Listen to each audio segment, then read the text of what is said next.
On vous en parlait hier, le Mossad, les services secrets israéliens se sont dotés d'un nouveau chef. Il s'agit de Tamir Pardo, l'ancien numéro 2 de l'organisation.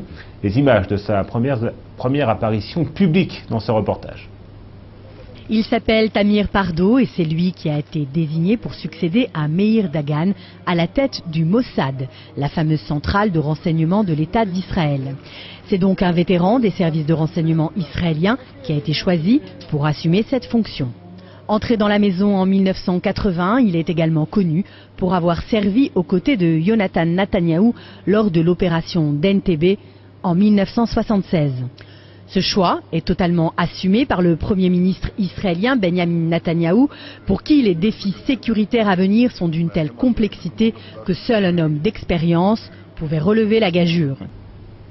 Jacques Benellouche, bonsoir. Bonsoir. Alors vous êtes spécialiste des questions moyen-orientales pour le site internet sled.fr, un site d'information, et vous suivez de très près l'actualité du Moyen-Orient. On vient de le voir dans le journal, un nouveau patron pour le Mossad, les services de renseignement, Tamir Pardo.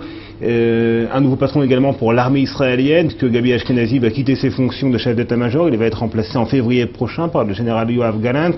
Les services de renseignement de l'armée ont également connu un changement à leur tête. Même chose pour les services de sécurité intérieure, ce qu'on appelle le Shabak ou le Shin Bet. Alors, est-ce que c'est pas un petit peu trop de changements à la tête des services de sécurité en Israël, de changements simultanés? Alors, il faut dire qu'il y a quand même une continuité, parce que la plupart des gens qui remplacent les prédécesseurs sont des gens qui de la maison.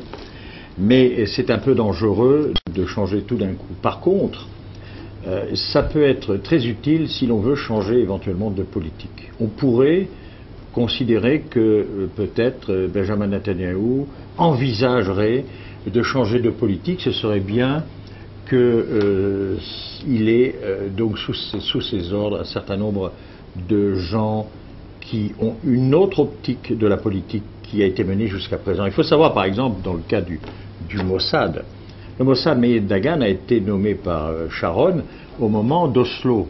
Donc au moment d'Oslo, c'était la période où on estimait que les ennemis devenaient nos amis.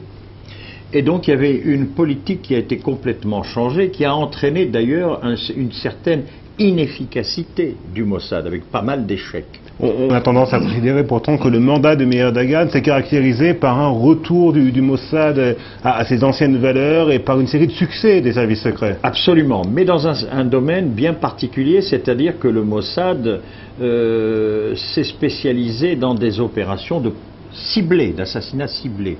On sait, on est pratiquement certain, que Mounier, qui était le sanguinaire du Hamas, du Hezbollah, a été assassiné en Syrie. Alors il y a des doutes, on pense que c'est le Mossad. Comme il a été assassiné à 2 pâtés de maison des services de renseignement syriens, on pense que les Syriens ont voulu l'abattre.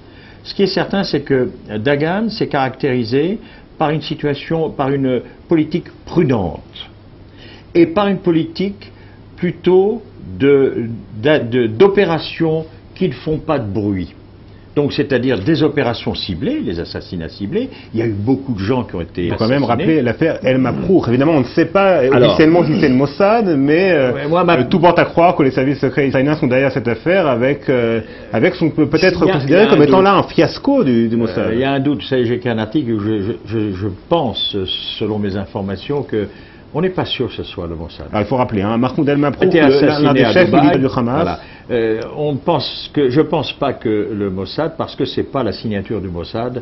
Le Mossad agit de manière très rapide. Il agit avec un effectif très réduit pour éviter qu'on le repère. Or, il y a eu 30 personnes qui se sont promenées. 30 personnes dont les traces sont menées quand même à Israël, avec des faux passeports utilisés par des Israéliens. Mais ça, c'est facile de prendre des passeports israéliens, c'est facile pour les services de renseignement étrangers. Vous savez, El Mabrouk a été très recherché par d'autres services de renseignement. On le voit à l'heure actuelle, on le sait à l'heure actuelle. El Mabrouk, c'était le fournisseur d'armes évidemment, d'Al-Qaïda. Et au moment où il servait les armes à Al-Qaïda, il les fournissait au Sinaï. Les gens du Hamas se servaient en passant, c'était la condition.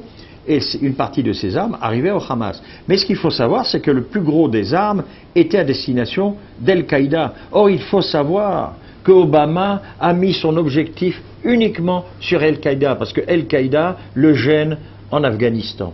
Et donc, il avait déjà des ennemis du côté des Américains. Il avait aussi des ennemis du côté des Égyptiens, parce que les Égyptiens savent que El Mapour fournissait des armes et des cachettes secrètes d'armes aux islamistes, aux frères musulmans égyptiens, et donc les Égyptiens auraient pu tremper dans le cas.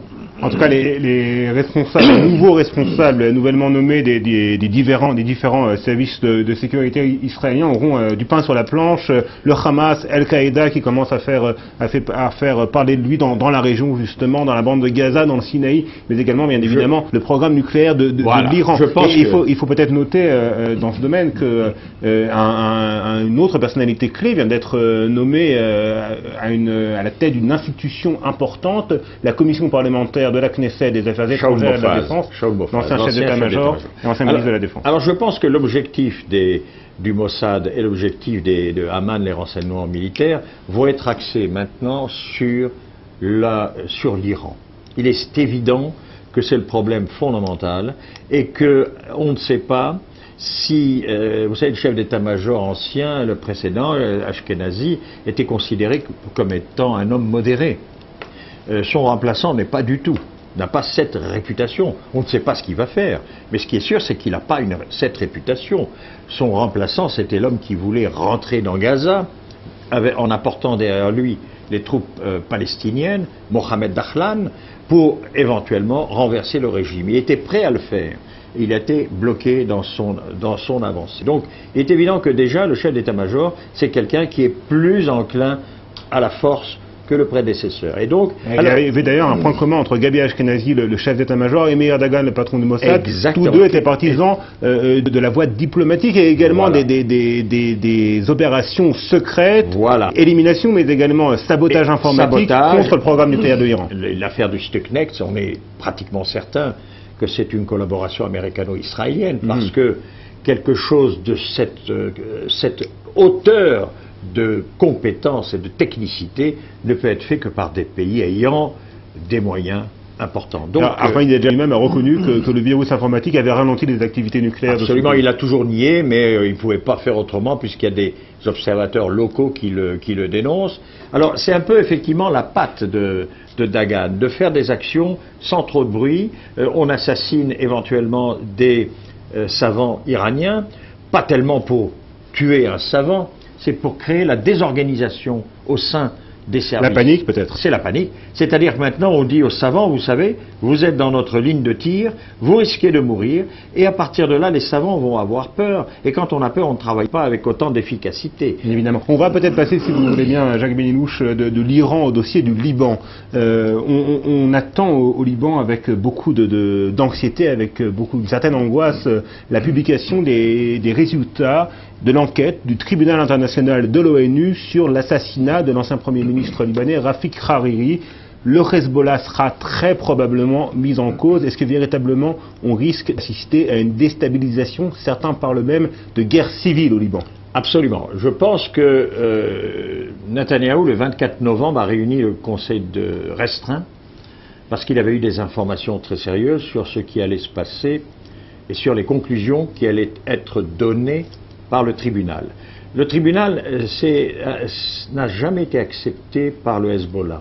Il estime qu'il s'appuie sur des témoignages qui ne sont pas bons, qui ne sont pas fiables, et le Hezbollah a très peur qu'on mette en cause ses dirigeants. Or, le tribunal, on est pratiquement certain aujourd'hui, les fuites l'ont prouvé, on est absolument sûr qu'il y a 4 grands dirigeants du Hezbollah qui seront mis en cause. Alors, l'organisateur de l'attentat, on le sait, c'est Imad Mounier, qui a été assassiné.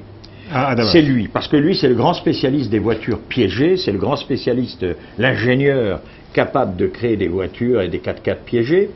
Et derrière lui, il y a 3 autres personnalités du Hezbollah. Et c'est pour ça que le Hezbollah est très inquiet, parce qu'on risque de décapiter son organisation. Alors, est-ce qu'on risque d'assister au scénario suivant? Le Hezbollah, mis en cause directement par le tribunal international de l'ONU, la population libanaise opposée à l'Iran, à la Syrie et au Hezbollah, qui remet en cause la légitimité de la milice chiite, tension accrue au Hezbollah et volonté du Hezbollah de détourner l'attention, peut-être par une nouvelle provocation anti-israélienne. Est-ce que c'est un scénario plausible? C'est un scénario assez plausible, d'autant plus qu'il est pratiquement certain que le Premier ministre libanais a peur de ce qui va se passer contre lui. Il a demandé l'aide des Américains.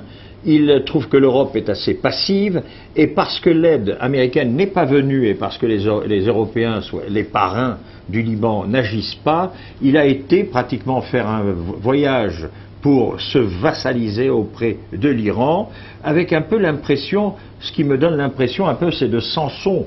Vous vous rappelez Samson, avec à la fin, lorsqu'il il savait qu'il était prisonnier des Philistins, il avait décidé de démolir les colonnes du temple en mourant lui et en emportant avec lui tous les autres. Il me donne cette impression à l'heure actuelle. Ça a travaillé dans le rôle de Samson. Voilà, dans le rôle de Samson, avec une différence, c'est que Samson a sauvé son peuple à la suite de cela, et peut-être que Saad Hariri veut sauver son peuple, c'est-à-dire veut sauver la sécurité et la communauté libanaise en se suicidant lui-même. Alors le problème qu'il y a, c'est qu'il y a une information qui est très importante, c'est qu'il s'est créé un triumvirat. Alors il y a un certain Hachim Safi ed-Din qui était l'ambassadeur du Hezbollah à Téhéran. Il a été rappelé de Téhéran. Il a été rappelé, on l'a nommé chef d'état-major de la région sud, c'est-à-dire la région du sud-Liban. Frontalière avec Israël. Frontalière. Et donc, il s'est constitué un triumvirat avec Hassan Nasrallah, cet ambassadeur rappelé de ses fonctions et qui va prendre la direction, et puis le général Hossein Mahdavi, qui est le général iranien qui contrôle la totalité du Hezbollah au sud Liban, qui donne ses ordres, qu'il reçoit d'ailleurs d'Iran. Et donc, ces trois personnes vont maintenant contrôler la région du Sud, et ils pourraient, et c'est la menace qui est donnée, si vous intervenez contre nos dirigeants, eh bien nous allons lancer à ce moment-là une opération contre Israël.